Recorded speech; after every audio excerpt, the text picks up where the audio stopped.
I just sold my company for $42 million, ready to celebrate with family. What I got instead was a chilling whisper that changed my life. Your sister just spiked your juice. My name is Haley Brooks, and I'm 35 years old, active duty in the U.S. Army Military Police Corps. After years of deployments and building a private security consulting firm in my off-duty time, I'd finally sold my share for a cool $42 million. People assumed someone like me would buy a yacht or disappear to a private beach. But I wanted to celebrate.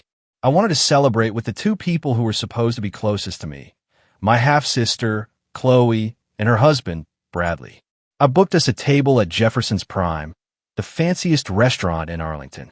Imagine a place with a live pianist and servers who glide instead of walk. If you've ever been stationed near D.C., you've probably heard of it. It's where politicians whisper deals and defense contractors show off. Tonight, it was just me, my sister, and her husband. Or at least, that's how it was supposed to look. I arrived first, as always. Military timing, I guess. The hostess smiled like she'd seen my name on a list before and led me to a corner booth with a perfect view of the room. Old habits die hard, so I scanned the exits, counted the staff, clocked the cameras. Jefferson's Prime smelled of dry-aged beef and polished wood. A baritone voice floated from the piano near the back. It was the kind of setting where bad things just shouldn't happen. Chloe and Bradley showed up fashionably late. She wore a red dress that screamed money she didn't have. He wore a suit that was a little too tight across the middle, like he'd been skipping the gym. They smiled big. Haley. Chloe leaned in for a hug she hadn't offered in years. Her perfume was sweet but sharp, like she wanted to leave a mark.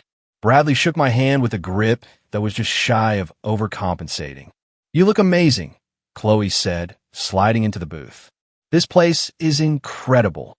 I figured it was time to splurge, I said, handing her menu. It's not every day you sell a company. $42 million, Bradley said, his eyebrows raised as if he'd just heard the number for the first time. That's incredible. You must be so proud. I nodded. It was a lot of work. He raised his glass of water like a toast to hard work. The waiter appeared, poured wine for them, and a non-alcoholic cranberry blend for me. My doctor doesn't want me drinking much anymore. It's fine, I don't miss it. Chloe's smile looked rehearsed. Now you can finally relax, she said. Let us take care of you for a change. On one hand, it sounded nice. On the other, it sounded like a line she'd practiced. I remembered her voice when we were kids, trying to get out of chores. Same tone. She had a way of making a request sound like a gift. The conversation stayed light, but it felt off. They asked about my last deployment, but cut me off before I could answer. Then they launched into their plans for Europe and Bradley's dream car. All the while, their eyes kept flicking to my glass, my hands, the waiter. It was small stuff, details most people wouldn't notice. But I'd spent years reading body language, picking up on the subtle tells. Their excitement was too polished, like a commercial for a happy couple. I looked at Chloe and tried to remember the girl who used to ride bikes with me on Fort Bragg's old paths, the kid who cried when I left for basic training. That kid didn't seem to exist anymore. The person sitting across from me looked like someone playing her in a movie. Dinner came, steaks, sides, the works. We cut chewed, smiled. Bradley talked about investments. Chloe mentioned a new house. It all rolled off like a script. When the plates were cleared, Bradley stood and extended a hand. Come on, babe. They're playing our song. Their song turned out to be a slow jazz standard from the 50s. Chloe giggled and let him lead her to the small dance floor near the grand piano. They moved together like a couple in an ad for life insurance. I stayed seated, swirling the ice in my cranberry blend. The glass caught the light from the chandelier overhead. I thought about my team overseas, about the night shifts, about the first security system I ever saw. Out of the corner of my eye, I noticed a man walking toward me from the bar. Mid-60s, posture like a drill sergeant, eyes that missed nothing. He wore a black suit with a restaurant security badge clipped at his belt. He moved with quiet purpose.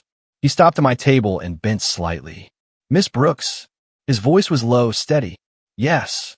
I don't mean to alarm you, he said, his eyes flicking to the dance floor, then back to me. But a few minutes ago, when your sister came back from the bar, I saw her pour something from a small vial into your drink. My training kicked in. My pulse slowed instead of spiking. I looked at him. You're sure? I'm sure, he said. I didn't want to embarrass you or cause a scene, but I thought you should know. He straightened and gave a slight touch to the brim of his cap. I'll be nearby if you need me. Then he walked back into the shadows of the restaurant. I stared at the glass in front of me, deep red liquid, ice cubes clicking softly. Once, it was just a healthy drink. Now it might be something else entirely. Every instinct screamed to push it away, to confront Chloe and Bradley right there, to shout for the manager. Instead, I forced myself to breathe. Years of fieldwork have taught me one thing. Panic gets you killed. I reached for my napkin as if wiping my mouth. Then, accidentally, I knocked the glass over. Cranberries spread across the white tablecloth like a crime scene photo. Clumsy me, I muttered under my breath. While the waiter rushed over with a fresh cloth, I used the heavy folded napkin to blot the spill. My hand was steady. I folded the damp cloth neatly, slid it into my coat pocket under the table. To anyone watching, it looked like I was wiping my lap. In reality, I was taking the only evidence I had. I looked at the dance floor. Chloe laughed at something Bradley whispered. She looked radiant, happy, maybe even victorious. Bradley's smile was all teeth. They didn't glance back at me. I pushed my chair back slowly, like a woman feeling a little off after a rich meal. My legs carried me toward the exit with measured steps. I didn't rush. I didn't look back. The valet handed me my coat without a word. Outside, the air was cool against my face. I ordered a car on my phone, thumb steady on the screen. It arrived within minutes. Sliding into the back seat, I pressed the folded napkin deeper into my pocket. The sweet smell of cranberry clung to my fingers. The city lights blurred past the window as we pulled away from Jefferson's Prime. My breathing stayed even, my mind already moving to the next step. The night that was supposed to be a simple celebration had just turned into something else, and every choice from this point on would matter. I pressed my back into the seat as the car moved through Arlington. The folded napkin was still warm from my hand. My phone vibrated against my thigh. I glanced down, not at the screen, but at my reflection in the window. Same uniform, straight posture, same calm face I'd worn on raids. Underneath it, a steady burn had started in my chest. I thumbed a single contact and hit call. Cynthia picked up on the second ring. Haley. Yeah, I kept my voice low. I need to meet you tonight. I'm still at the office. You sound different. I'll explain in person. I ended the call before she could ask more. The driver turned onto a side street. My eyes tracked street lights, counting down to where I needed to be. The lab building sat in a plain business park. No signs, just a keypad and a heavy door. I punched in the code Ironwood still paid for. The lock clicked. Inside, fluorescent light hummed over stainless steel counters. The air smelled like bleach and ozone. A technician in a white coat looked up. Captain Brooks, didn't expect you. I need a toxicology run. Priority. Beta blocker panel. Heavy metals. Anything you can find. I handed over the napkin, folded in a clean zip bag from my coat. He took it without a word, the way you take evidence from law enforcement. He knew my background. You'll have results in an hour. I walked the hallway while I waited, every step measured. My brain built a map of options. Confront Chloe publicly? Call local police? Call Army CD? Call nobody? Each choice had consequences. The name Brooks, with poison attached, would spread faster than any antidote. The technician returned with a tablet. Preliminaries back. His eyes flicked up to mine. You were right to bring this. What is it? Metoprolol. Crushed. At least 200 milligrams absorbed on that napkin. Enough to drop your blood pressure through the floor. In someone with a normal resting heart rate, it would look like a cardiac event. I nodded once. Print it. Sign it. Chain of custody under my name. He tapped the screen, printed the page, and handed it over. My fingers closed around it like it was a weapon. Outside, the night had gone still. I stood by the curb back in my apartment. The place smelled like cedar cleaner and coffee grounds. I dropped my keys on the counter, set the report beside them. The napkin, now sealed in evidence tape, sat like a red flag in the middle of the kitchen table. I sat, elbows on knees, eyes on the floor. Chloe had been reckless before. Credit cards, small eyes, bad boyfriends. But this was different. This was lethal. My training told me something else. Handle it quietly, precisely, without dragging my name, my company, or my unit into headlines. I opened a secure messaging app and sent Cynthia the location. She arrived 20 minutes later, still in her office suit, heels clicking across my tile. "What the hell happened?" she asked. I slid the report toward her. "Beta blocker. Enough to kill me." She scanned it, lips tightening.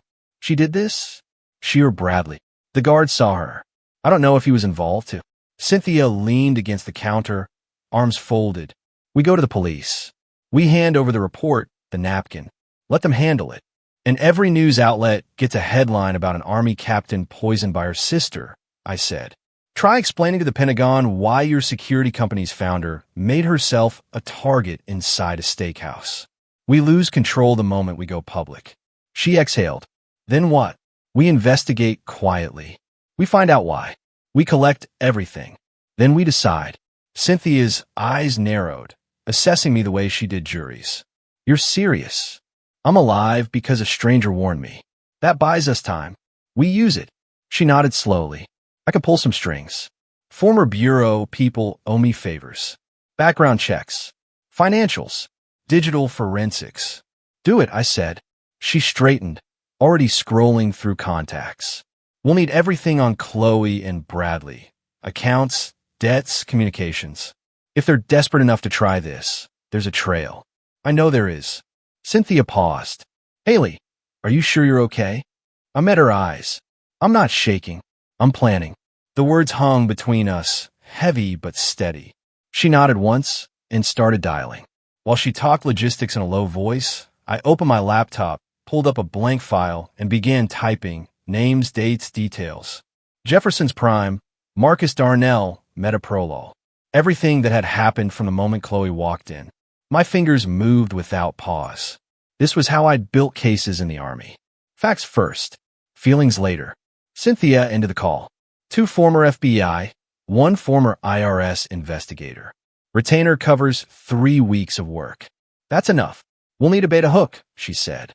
"They won't confess on their own." "I know how to bait," I said, closing the laptop.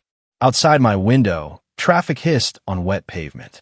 Inside, the room held only the sound of 2 people making a plan. There was no pause for anger or grief, only steps to take. I stood, crossed to the kitchen, poured water into a glass, and drank slowly. My mind built timelines. When to contact Marcus for a statement, when to get bank subpoenas through private channels, when to act. Cynthia slipped her phone into her purse. "They think you're an easy mark," she said quietly. "They've always underestimated me." She gave a short laugh. "Their mistake. We didn't say anything else. We didn't need to." I walked her to the door. The hallway smelled faintly of someone's dinner down the hall. She pressed my arm once. "Call if you feel off," she said. "I'll be fine." When the door clicked shut behind her, I went back to the table. Evidence bag, lab report, laptop. 3 objects, 1 problem. My hands moved automatically, arranging them in order of relevance, like pieces on a board. The city outside kept moving, sirens in the distance. A plane overhead, descending into Reagan. I sat back down and kept building my list, adding questions, outlining moves. My fingers stayed steady on the keys. My breathing stayed even. The night stretched long and quiet, but my mind was already reaching forward, step by step, toward what had to come next. If you're finding this story as unbelievable as I did living it, and you want to hear more like this, then do me a favor and hit that subscribe button. It really helps the channel grow. And trust me, there's a lot more to uncover here. The cursor blinked on my laptop screen as rows of names, times, and amounts filled the spreadsheet. I heard the faint hum of my fridge and the steady tick of the kitchen clock. My body was still, but my head was already sorting the case into boxes. Poison, motive, money, access. Years in the military police had taught me how to build a file that would stand in any room, from a battlefield briefing to a federal court. I reached for my secure phone and opened a message draft to Marcus Darnell, the security guard at Jefferson's Prime. I'd pulled his name and badge number from the restaurant's website. "Need to speak privately? You saw something tonight? Call me." I typed. My thumb hovered over send. I hit send. A minute later, 3 dots appeared. Then a reply. "Off at 0200. Can meet at coffee shop on Wilson Boulevard 0230. I put the phone down. No need to call Cynthia. She was already working her network. Instead, I opened a locked cabinet in the corner of my living room. Inside were a handful of items I hadn't needed in years. Field recorder, evidence bags, small UV flashlight, nitrile gloves. All legal, all standard for someone with my background. I slipped the items into a plain black tote. The weight was familiar. My pulse stayed even. At 2:20 a.m., I slid into a booth at a 24-hour coffee shop, lit by harsh fluorescent bulbs. The smell of burnt espresso and fryer oil mixed in the air. Marcus sat across from me, still in his security uniform, badge off, jacket open. He looked like a man who'd spent decades watching doors. "Captain Brooks," he said quietly. "Just Haley tonight." I set the tote beside me. "Thank you for coming." He nodded. "I figured you'd want to talk." I pulled a small recorder from the bag and set it on the table. "I need you to tell me exactly what you saw in your own words. This is for my file." He didn't hesitate. "Around 2015 hours, your sister walked to the bar alone. She came back with a drink in one hand, small clear vial in the other. She unscrewed it under the table, poured the contents into your glass, put the vial back in her purse. She glanced around first, but didn't see me near the service door. I know what I saw."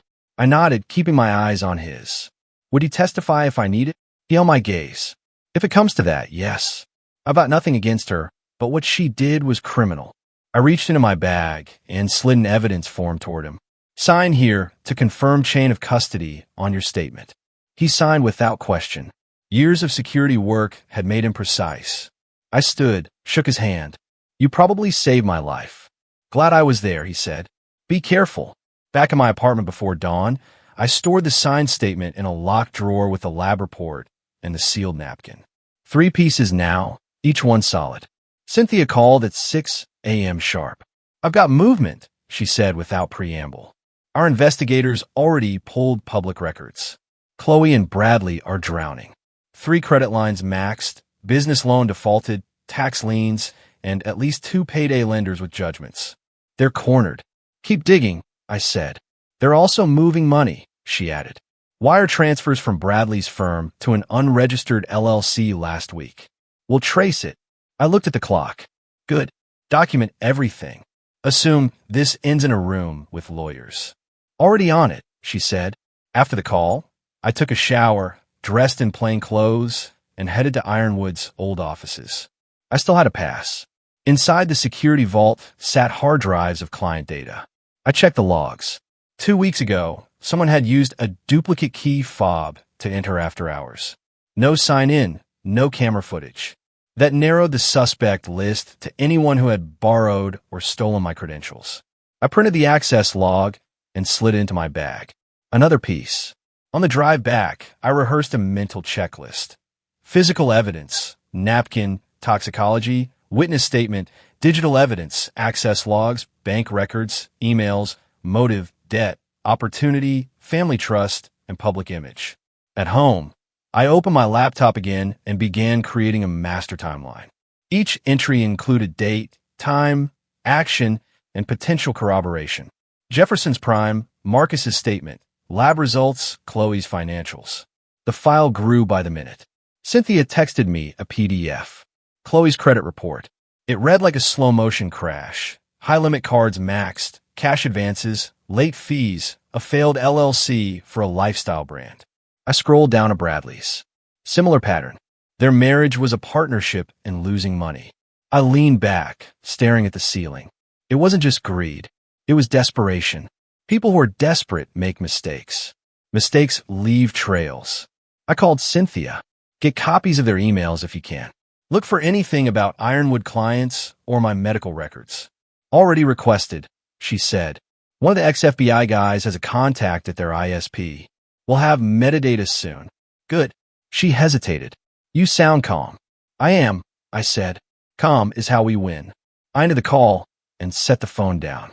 The apartment was quiet except for the low hum of the fridge. On the table in front of me lay the beginnings of a case no one outside this room knew existed. I opened a new document titled Operation Clean Cut. The name wasn't for drama. It was a habit from years of writing ops plans. Every plan needs a name. I wrote, Objective: neutralize threat from Chloe and Bradley without public exposure. End state: control of narrative. Preservation of assets. Legal leverage secured. My fingers moved down the page. Phase 1. Evidence collection. Phase 2. Confirm motive. Phase 3. Set controlled confrontation. Phase 4. Execute leverage. Outside the window, the sky was turning pale. Morning commuters filled the street below. I kept typing dates, tasks, names. Each line, another piece sliding into place. I reached for the sealed evidence bag and turned it in my hands. The red stain inside had dried. It looked almost harmless now. I thought of Chloe's smile across the table. Bradley's raised glass. Not harmless at all. The phone buzzed again. A new text from one of Cynthia's investigators. Got something. Call ASAP. Urgent. I dialed immediately. What is it? Your sister accessed a military health database last month using a forged authorization. She downloaded your cardiac records. We have the IP timestamp and a copy of the forged form. I let out a slow breath. Send it secure. That's our smoking gun. It's on its way, he said. I hung up and opened my secure inbox. The file appeared within minutes. I clicked it. There it was. My name on a form I'd never signed. Authorization code faked. Download logs attached. Date stamped. Time stamped. I saved it to my external drive and backed it up to an encrypted folder. Now the case had motive, method, and means. I sat back, eyes on the screen, mind already shifting to what to do with it all. The plan had started as a reaction. Now it was turning into an operation. My breathing stayed steady. My hand stayed still on the keys. The morning light crept across the floor while I worked, but my focus didn't break. Every fact was a step. Every step moving closer to control. I closed the laptop and made a choice.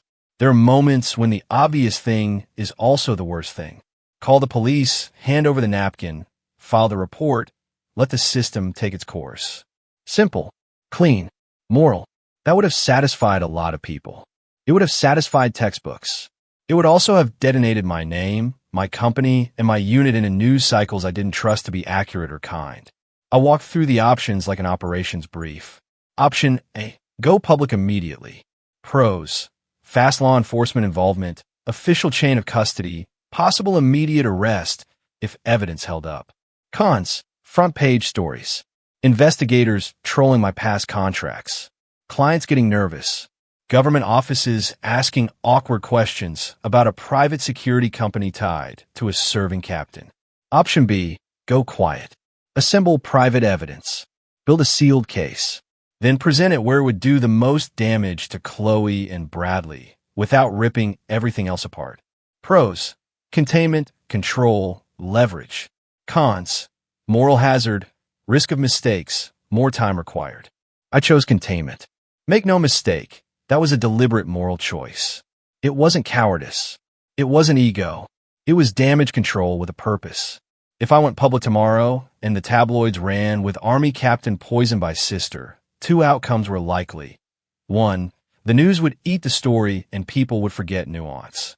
2. Any civil or criminal case would be messy and public for months, perhaps years. My circle, my employees, the families of men and women I led, they all would be collateral. I owed them better. Cynthia arrived 2 hours after dawn. She'd already burned through a list of contacts and updated me as she walked in. Financials, access logs, the forged authorization. She smelled like strong coffee and competence. I slid the sealed napkin and the printed lab report across the table. We can walk into the station with this, she said calmly. We can hand it to CID. Or we can build the cleanest civil intelligence case they've ever seen and then sit in a room with options. Which gets them both locked up faster? I asked. Depends what you mean by locked up, she said. Federal charges for attempted murder, plus whatever they did with ironwood material, makes them vulnerable for a long time. But prosecution is a public process. A plea might get them time, but it also guarantees discovery. If your goal is to protect the company and your name while ensuring they lose everything, civil remedies and controlled criminal referrals give you leverage. I nodded. Legal tacticians have a vocabulary that makes vengeance sound clinical. That suited me. Do it. She smiled. Half cruel, half approving. Good. We'll open 2 threads. One criminal, confidential, routed to a DA who understands sensitive reporting. The other, private, asset freezes, subpoenas through our investigators, pulling strings to keep things off the public radar until we present. Who do you have? I asked. 2 ex-FBI with grand jury experience, an ex-IRS criminal investigator for the money trails, and a third who handles digital forensics. They already have retainer agreements signed. She handed me a list with names and a short summary of capabilities. We were asking professionals to run, quiet, surgical work. That's their lane. We also had to think about credibility. Marcus's statement was strong, but it was still a witness account in a crowded room. The lab report was scientific, but we needed a secure chain of custody that a prosecutor could rely on. If anything sniffed like sloppy handling, the defense would pick it apart. Chain of custody is everything, Cynthia said. We keep a sealed inventory. We log who touches what, when, and where. Everything goes in escrow with a neutral custodian. No loose ends. I set up a secure folder labeled for legal use only. Then I drafted a short message for Marcus, thanking him formally and letting him know we'd include his affidavit in a protected file. I asked him to preserve any camera footage the restaurant might have and not to discuss anything with anyone. Simple instructions delivered without drama. Next, I called a bank contact who knew how to place a freeze quietly. Banks don't like freezing accounts, but they'll do it with the right legal pressure. The idea was straightforward: choke off liquidity. If Chloe and Bradley couldn't move cash, their options dwindled. Predators get desperate when their prey locks the safe. I sat back and thought about motive again. The credit reports Cynthia had sent me weren't pretty. High-interest loans, payday lenders, defaulted lines, a business loan that had gone sideways.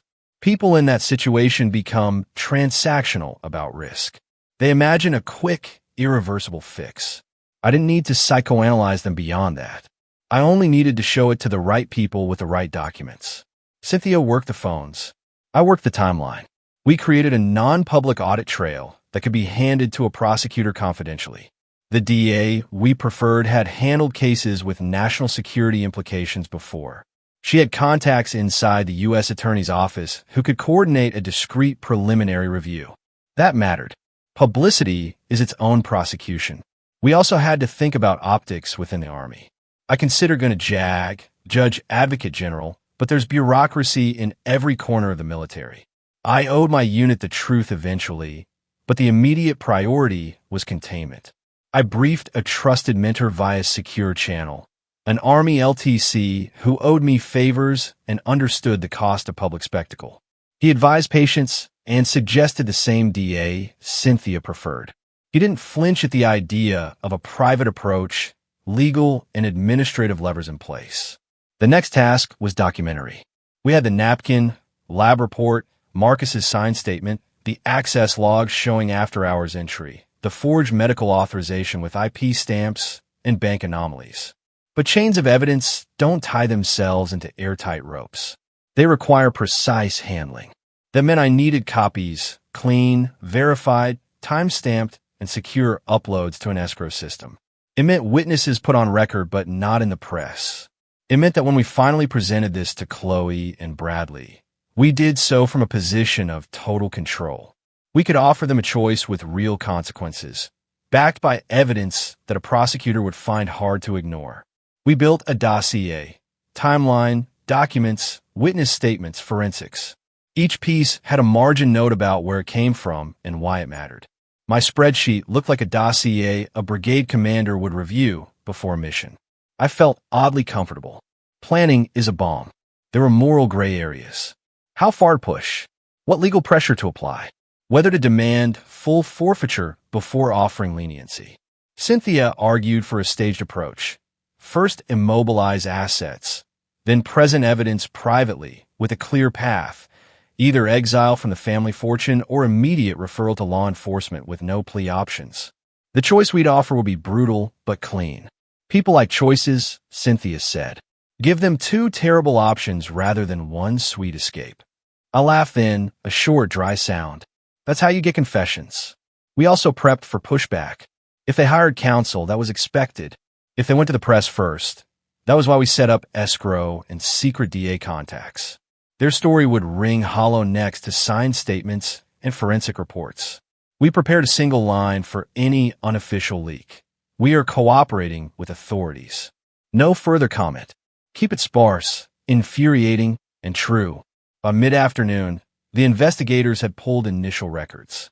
One of the ex-FBI guys called to tell me they'd located suspicious transfers tied to a Shell LLC with ties to a lender in New Jersey.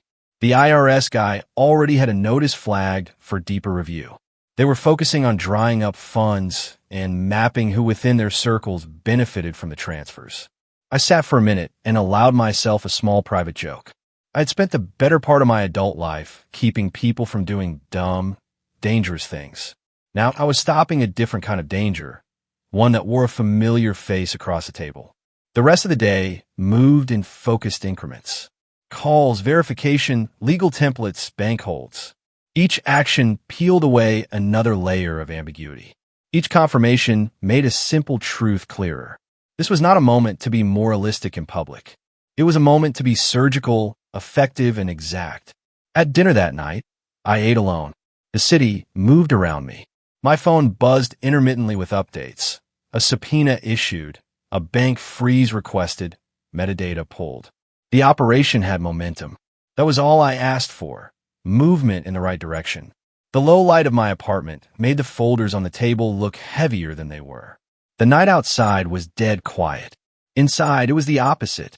Cynthia's phone buzzed every few minutes with updates from the investigators. Each ping was another stitch pulled from a fabric I had been pretending was still whole. She pushed a fresh set of printed summaries across to me without a word. I read the headers first. Unsecured loans, second mortgage, gambling markers, jewelry pawned under an alias. Then I scanned the details. Numbers I recognized from Chloe's accounts. Bradley's signature on a hard money loan agreement. Overdue statement from private lenders whose business model wasn't exactly above board. They're drowning, Cynthia said flatly, and they've been drowning for years. It was one thing to suspect desperation. It was another to see it documented in black and white, with bank logos and signatures.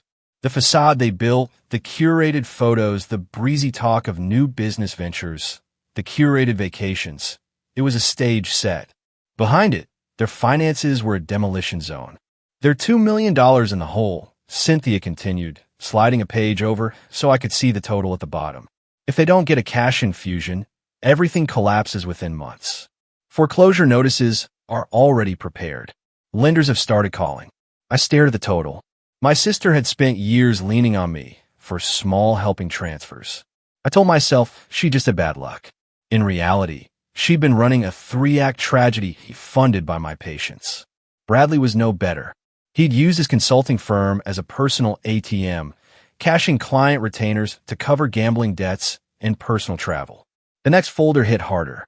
Inside were still images taken from gallery security cameras and text transcript from recorded calls. The dates lined up perfectly with the days Chloe had dropped by to check on me. Each visit matched a new batch of high-resolution photos sent to appraisers and galleries. She wasn't bringing soup out of kindness. She was casing my home like a burglar. She's not just planning to take your money, Cynthia said, her voice clipped.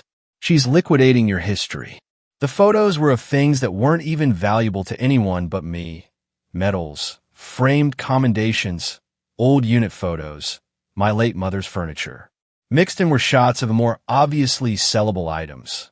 Artwork, silver, a rare rifle inherited from our grandfather. Chloe's email to one gallery was polite and professional. She wrote about me as if I were already gone. My sister is terminally ill. We're preparing her estate. She listed items with estimated prices. I felt something shift inside me then. Not hot rage, but a cold clarity. This wasn't about one impulsive act at a restaurant. This was a systematic process that had been running for months. She'd forged a medical authorization to pull my health records, studied them for weaknesses, planned the poisoning, and in parallel, prepped for a private liquidation of anything else of value. Bradley's role wasn't passive. The investigators had traced calls from his phone to two of the lenders and to a fixer known for brokering under-the-table sales of restricted goods. They had bank records showing him wiring retainer fees to a law firm that specialized in shielding assets from civil seizure. This was premeditated on every level. Cynthia looked at me, waiting for my reaction. "You're not surprised," she said finally. "I'm done being surprised," I answered. "I'm just confirming that we went through the rest systematically.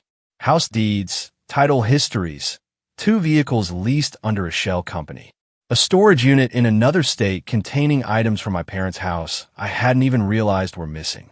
Every fact was another brick in the wall of motive. The evidence didn't read like a tabloid plot. It read like a corporate audit of a failing business.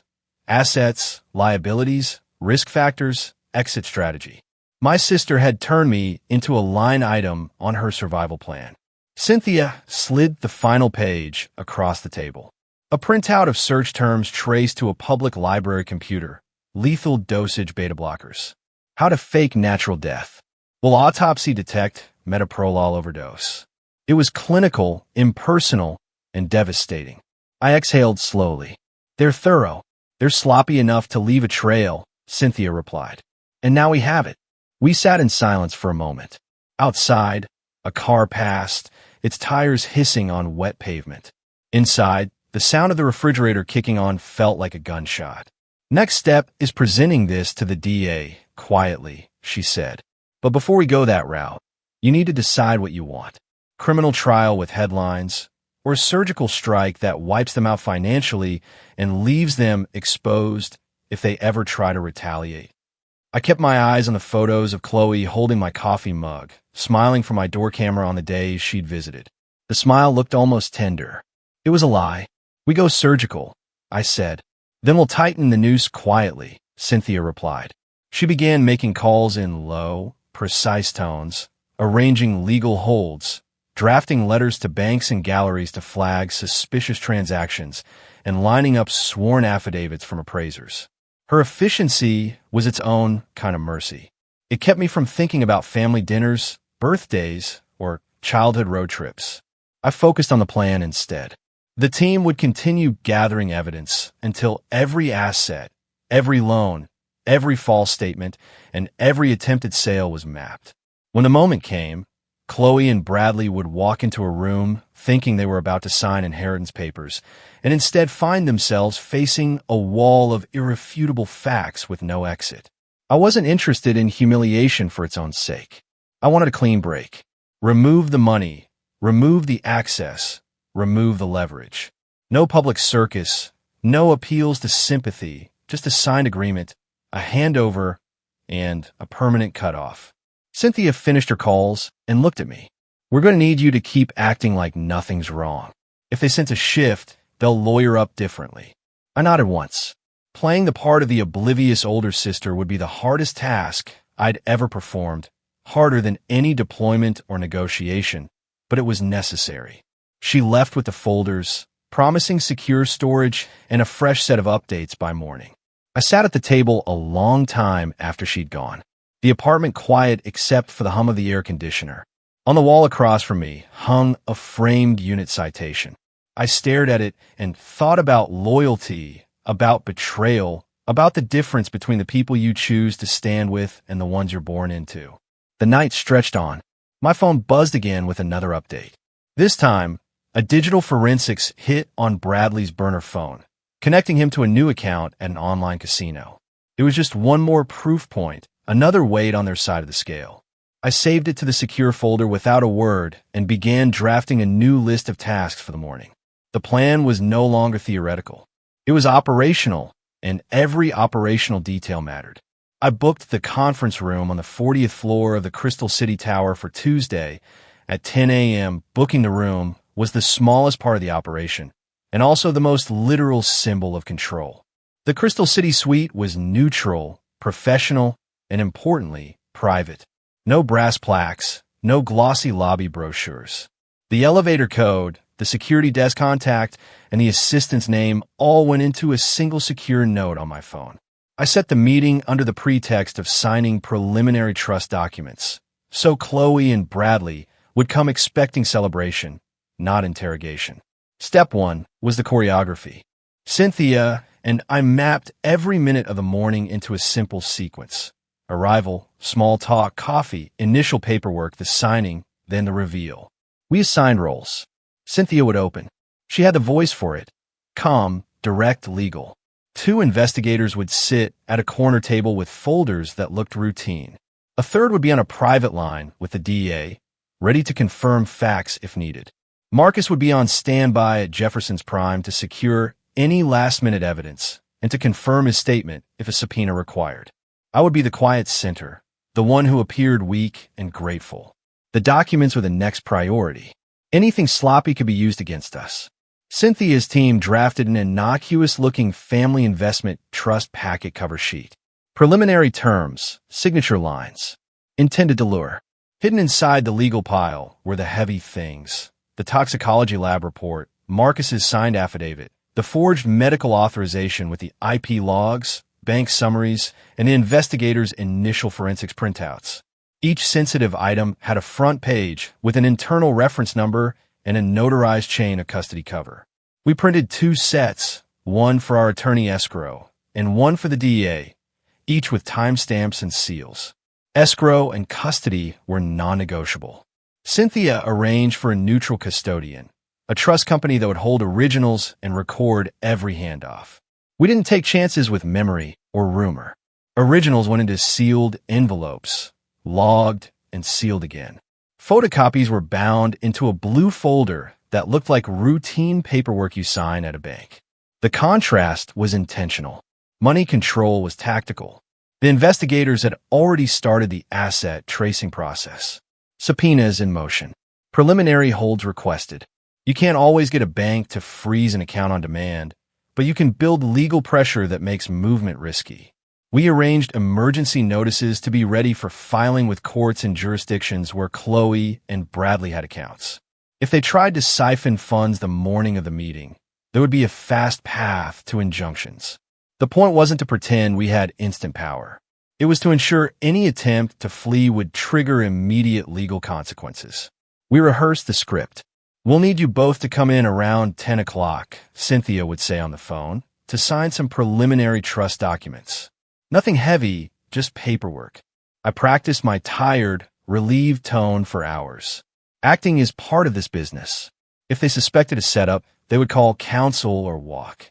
The goal required them to be comfortable and convinced the prize was within reach. Technology needed rules. Phones would be off or collected on arrival. We rented a small tech lockbox used by secure meetings to hold devices. For the record, we planned to allow them 1 phone each in case someone insisted on keeping it. That would be part of the test. Bradley had a known habit of checking accounts in real time. If he reached for his phone during the meeting, an investigator's note would record the movement. The tactics were simple: limit options, increase certainty. Witnesses were positioned. Marcus would not attend the meeting. His role was the initial observer and a backup witness for the restaurant timeline. But we had 2 discrete witnesses who would sign affidavits later if a prosecutor asked. The investigators would remain visible enough to remind Chloe and Bradley that this was more than family business. Their presence would be casual, not threatening. A silent reminder that professionals were watching. We also prepared an exit path for them. An ugly but quick option. Cynthia drafted the settlement terms. Sign a document relinquishing any claim to my estate and transferring any items or data taken from my home and company. Surrender access keys and passwords, and agree to leave my life and my business alone forever. The alternative would be immediate referral to a DEA with the materials we had ready and a civil action to strip assets. The choice was intended to be between 2 bad outcomes: legal ruin or financial exile. Both were enforceable. That was crucial. Cynthia asked the investigators to prepare a clear, chronological presentation. No theatrics, no dramatic reveals, just facts, dates, and signed documents. The legal mind appreciates clarity. The presentation would open with the lab results and Marcus's signed statement, the most direct evidence of the attempt. Then we'd layer motive, bank records, purchase histories, the gallery communications showing attempts to liquidate items from my home, and the forged authorization that proved premeditation. Each layer built on the previous one. The defense strategy would be harder to mount when each thread connected cleanly to another. We double-checked chain of custody. The napkin, the lab report, Marcus's affidavit, and the forged authorization all had unique identifiers. We documented who handled each original and why. The investigators photographed every step of the process and time-stamped the photos. Everything went into a secure digital vault with read-only access for Cynthia and her chosen DA contact. If any piece was questioned, the audit trail would show the truth. One more tactical move was to time the meeting when banks were open. If Chloe and Bradley reacted by attempting transfers, the bank would be awake and reachable for service of process. That small detail is the difference between a hurried transfer and a transaction halted by legal paperwork. We coordinated with our bank contact to ensure a fast response window for any emergency filings. I practiced the brief that Cynthia gave me until I could say it with practiced sincerity. I want to put the family finances in order. Sign these preliminary trust forms so we can move quickly. It needed to sound like generosity and inevitability. It had to be a sugar-coated hook. The trap would be revealed only when the evidence lay on the table and the legal options were clear. Finally, we ran what-if scenarios. What if they lawyered up instantly? Fine. We'd present the evidence and let Discovery rip apart their story. What if they fled? The investigators already had international alerts set for known accounts and a watch on any purchases or transfers. What if they tried a PR strike? We prepared a boilerplate public statement. We are cooperating with authorities. No further comment. Sparse and damaging to any counter-narrative. The last piece was personal. I had to commit to the face I would show that day. Acting weary and hopeful would be difficult. Part of me wanted to stand, scream, and break things. Part of me wanted to pick up the phone and call the police and let the world sort the rest. Instead, I chose discipline. That discipline is what I trained for. It's what kept soldiers alive and leaders effective. On Friday, I called Chloe and Bradley and left a message with Cynthia's assistant. We'd like to see you Tuesday to sign paperwork for the family trust. Nothing formal, just preliminary. Please come at 10 o'clock. The message sounded warmly indifferent, like an invitation to brunch. I closed my laptop, set the secure folder on the kitchen table, and ran my hand over the sealed napkin once, a simple, steady motion. Then I rehearsed my smile in the hallway mirror, not for vanity, but because I needed it to be convincing. I adjusted my shirt and checked my watch. I confirmed the room, confirmed the escrow, confirmed Marcus would preserve any footage, and confirmed the investigators were ready. Then I called Cynthia one last time that evening to run through the sequence. Her voicemail picked up on the second ring. I left a concise note. We're set. Control the room. No leaks. 1. I hung up and turned off the lights, leaving the house in a quiet state that looked ordinary to anyone peeking in. I didn't go to bed immediately. I reviewed the timeline one more time and then finally let the house settle around me. Rain slid down the window of my apartment in thin vertical lines while the clock on the wall ticked through another hour. My laptop screen glowed with spreadsheets, legal documents, and a color-coded schedule that looked more like an operations plan than a family meeting. I had gone over every step with Cynthia and her team. Now it was just execution. She called once more, her voice steady but low. Everything's in place. Security desk has your guest list. Our people will arrive 30 minutes early. The custodian has the originals. Phone's locked. I asked. Lockbox delivered and tested. It reads badges on entry. No one gets to walk in and live stream anything. I ended the call and walked to the kitchen. The smell of brewed coffee was the only warm thing in the room. I poured it into a plain mug and sipped. No whiskey, no distractions. The last 24 hours before any high-risk operation were always the quietest and the hardest. The checklist on the table was broken into 5 columns: legal, security, evidence, optics, and psychological. Each had subpoints. Legal was Cynthia's realm. Final review of settlement papers. Execution page flag for signatures. Affidavit templates for immediate filing if needed. Security covered the elevator codes, the reception desk, and two plainclothes investigators stationed as consultants in the corner of the room. Evidence included every document and photo printed on heavy stock with reference numbers and seals. Optics meant neutral decor. No hint of hostility. Refreshments on the sideboard. Psychological was my job. My posture, my tone, the expression on my face when Chloe and Bradley walked in. I reheated dinner. I barely tasted it and sat at the table, running the script out loud. My voice had a sound tired but generous. This is just preliminary paperwork. I want to make sure you're taken care of. We'll finalize everything soon. It had to sound like a woman smoothing a legacy, not a captain preparing an ambush.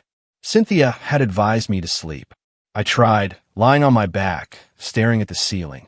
Instead of sleep, my mind sorted through contingencies. What if they refused to sign? Then we pivoted to the DA and filed everything we had. What if they walked out? The asset freezes and subpoenas were timed to go live that morning. What if they tried to bluff? The evidence spoke for itself. The rain eased near midnight. I stood at the window and looked down at the city grid. Lights glowing in the wet streets. No drama.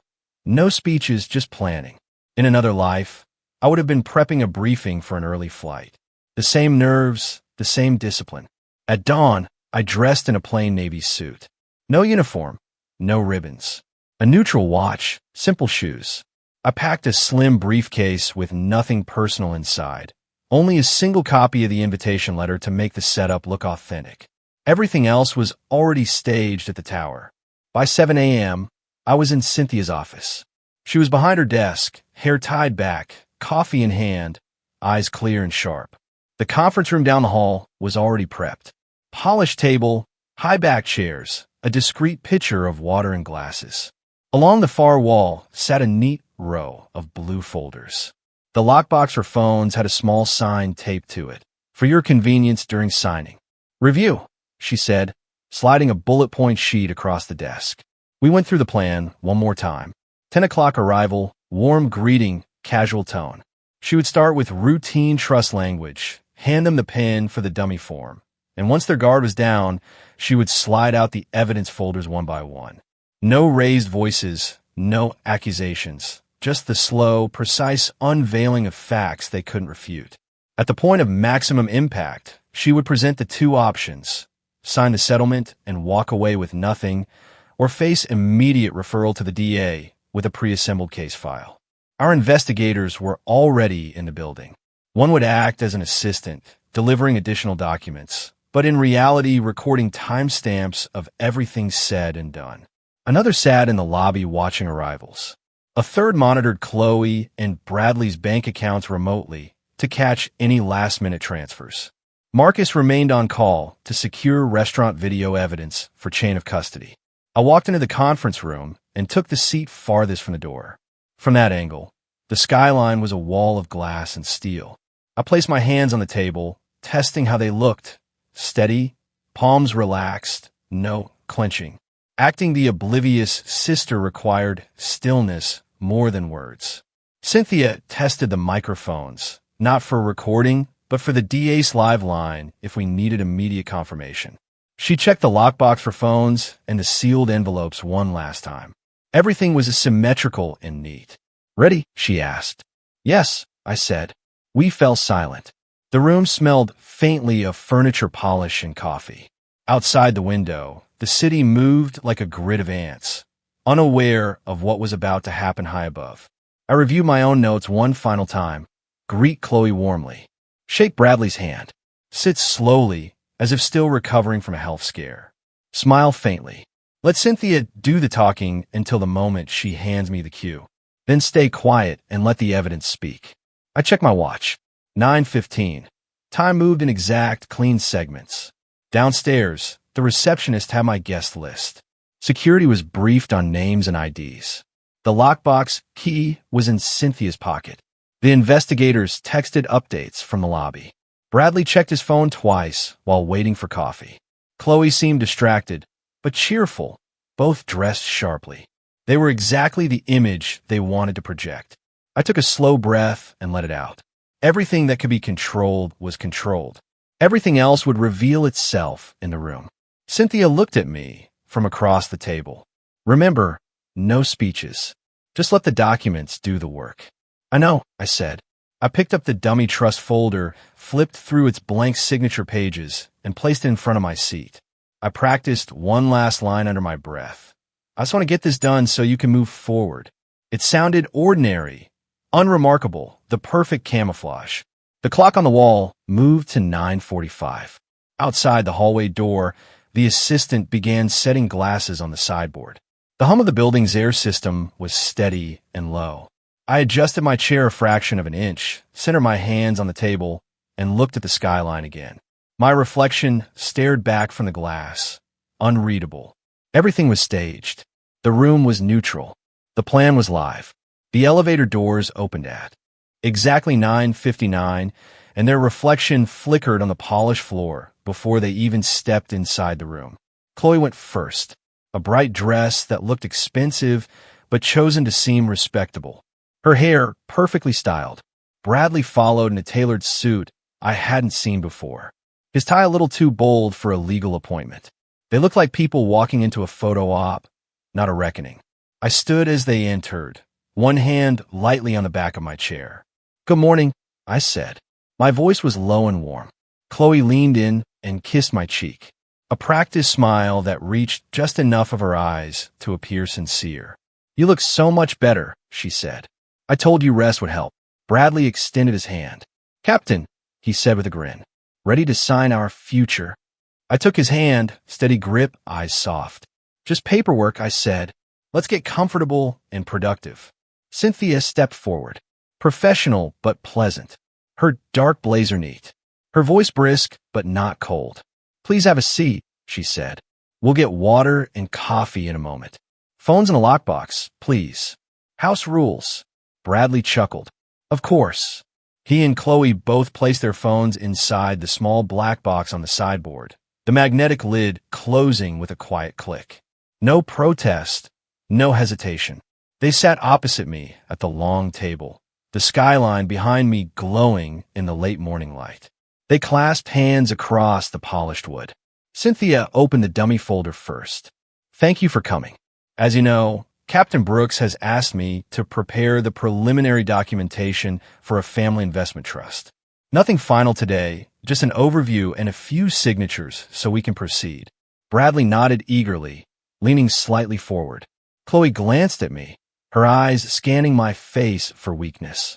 I kept my expression neutral, even faintly tired. Cynthia spoke evenly, flipping pages as she went. "This is the draft charter for the Brooks Family Trust. It lays out general terms, beneficiaries, and administrative powers. Standard language at this stage. We'll need your signatures on these acknowledgement pages to move forward." She slid a pen toward Bradley, who took it with a small smile. "Exciting day," he said. Chloe squeezed his hand and took the pen second. "We're honored," she murmured. Cynthia let them sign the blank acknowledgement pages without comment. Then she placed the pen aside and adjusted the stack of blue folders in front of her, aligning the edges with deliberate precision. "Before we proceed further," she said, her tone shifting just enough to command attention, "there are some preliminary items we're required to address under Virginia law when creating a trust of this magnitude." "Oh, great." Bradley's smile faltered a hair. "Preliminary items?" "Yes," Cynthia said. She opened the first blue folder and slid a single document across the table to them. The sound of paper on wood was louder than it should have been. "This is a toxicology report from a certified private laboratory," she said. "It concerns a sample collected from Captain Brooks's table at Jefferson's Prime on the evening of August 14th. Chloe blinked. "What?" Bradley frowned and looked down at the paper. The summary at the top was clear and direct. Metoprolol, at a concentration 25 times the therapeutic dose. A clinical note describing the near certainty of fatal myocardial infarction in a patient with documented cardiac history. Cynthia's voice didn't change.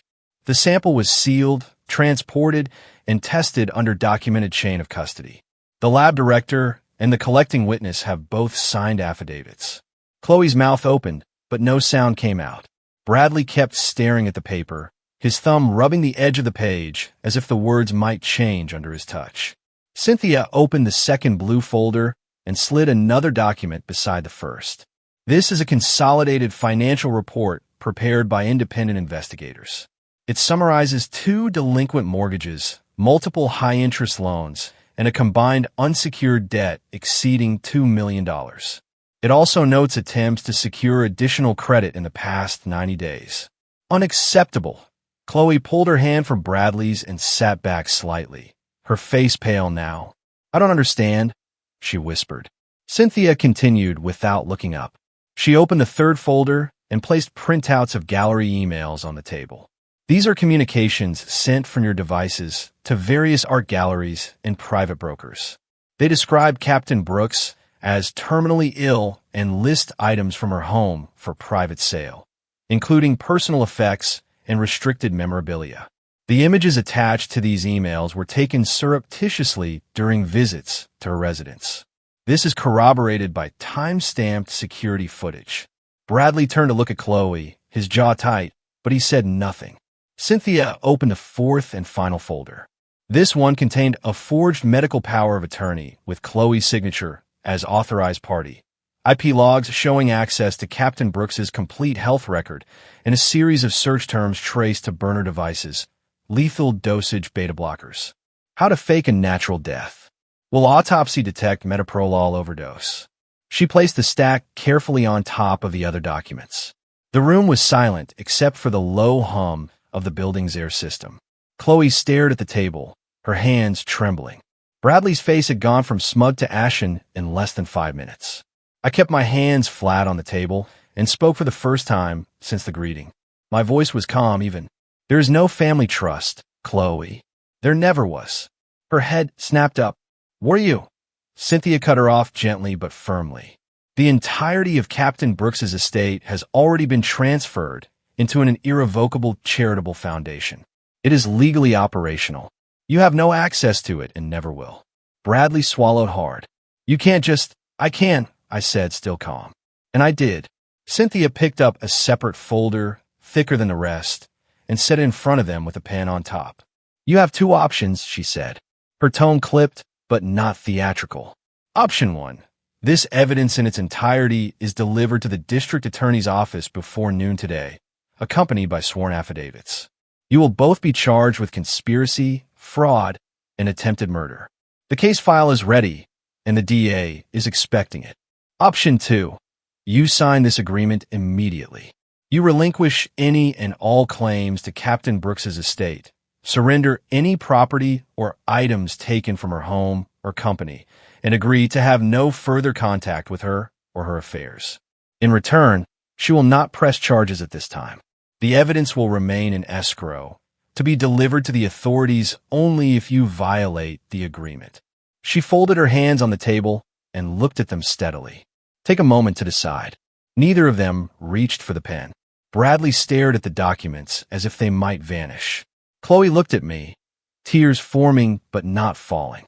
I held her gaze but felt nothing. You use my trust as a weapon, I said quietly. Now the only thing left between you and prison is a signature. The assistant entered silently and set glasses of water at each place. Neither Chloe nor Bradley touched theirs. Cynthia slid the pen slightly closer. Sign or face charges. Those are the only 2 paths left. The city outside moved on. Cars gliding down wet streets, horns distant and muted. Inside the room, the air felt heavier than concrete. Bradley finally reached out, his hand shaking, and picked up the pen. He didn't look at Chloe. He signed his name on the line. Cynthia indicated, the ink dark against the paper. He pushed it toward her without a word. Chloe stared at the document. Her lips pressed tight. Her hand hovered over the pen, then dropped. She picked it up slowly, tears blurring the page, and signed beneath Bradley's name. The ink smudged where her fingers touched it. Cynthia took the signed pages, flipped them closed, and secured them with a binder clip. She slid the folder into her briefcase and locked it with a small click. No one moved for a long moment. The only sound was the steady hum of the HVAC and the faint clatter of traffic below.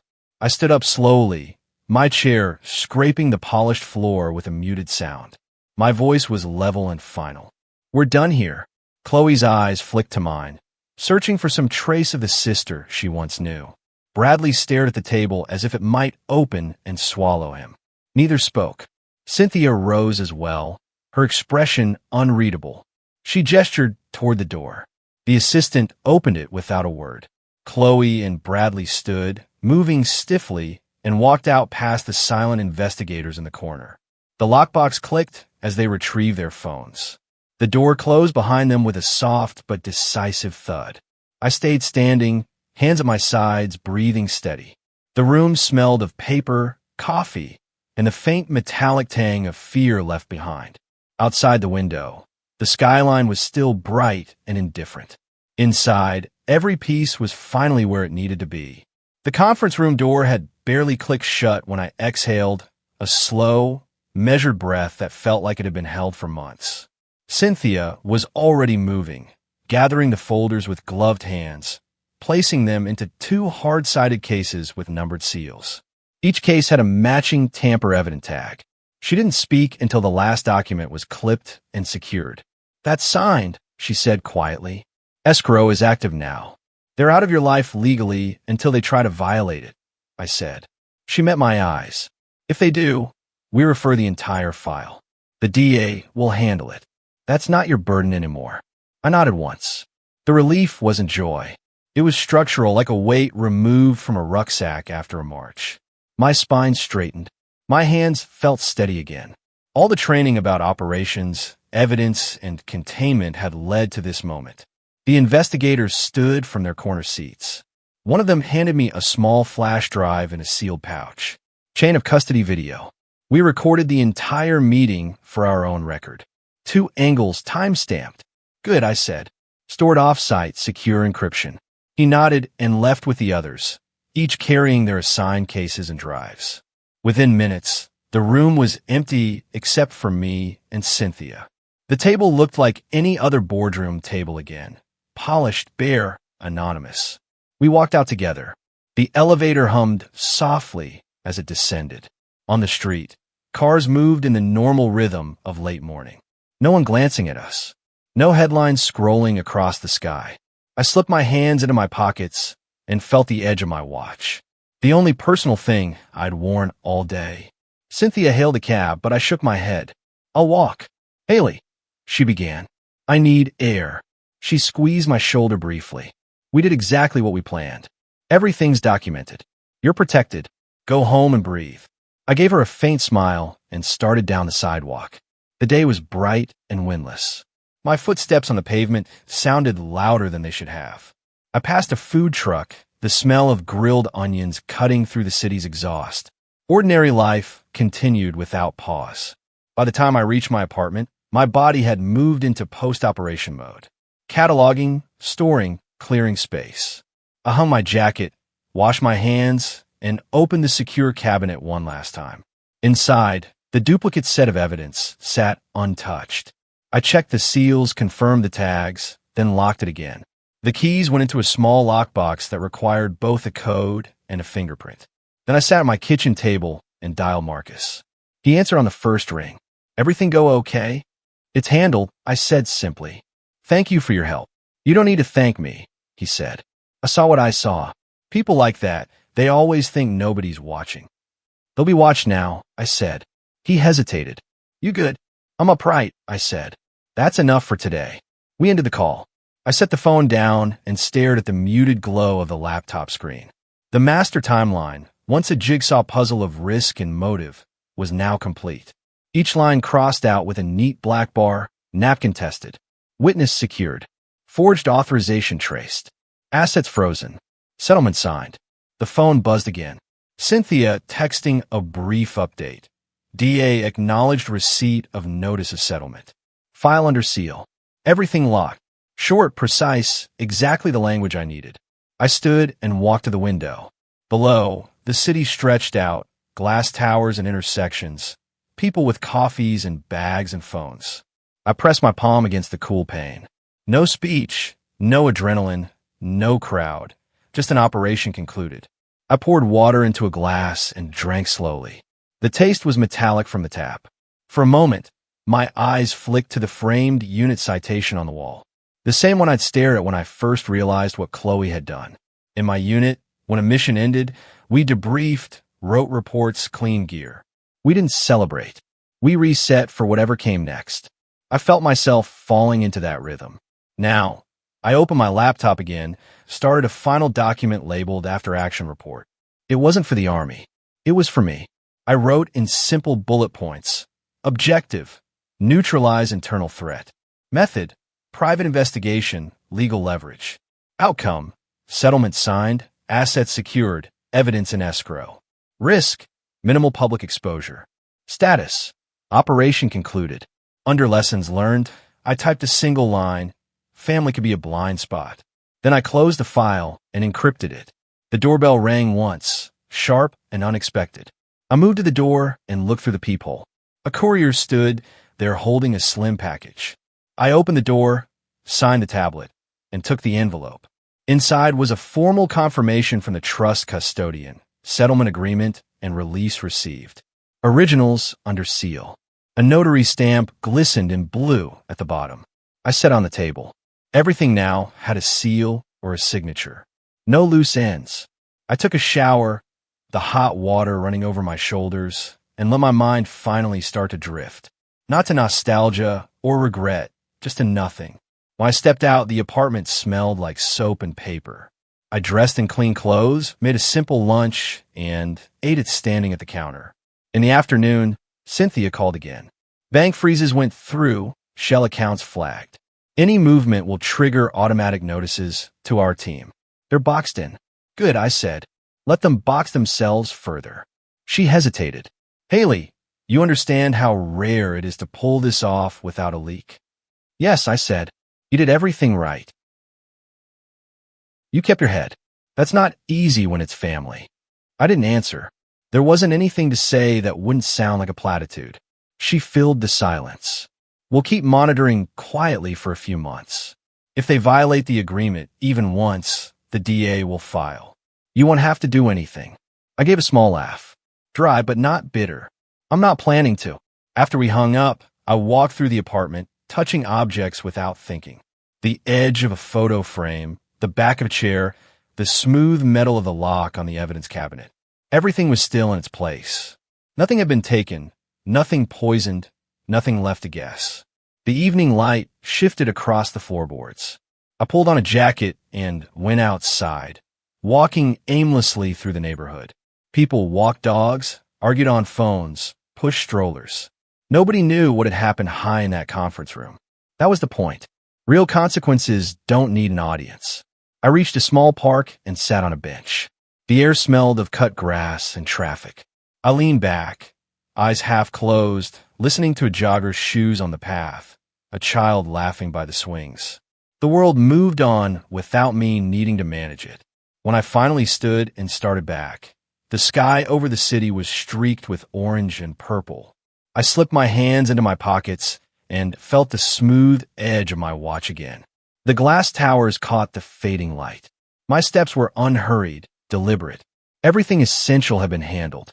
Now came the work worth doing. The morning after everything was sealed, the apartment was quiet in a way that felt new.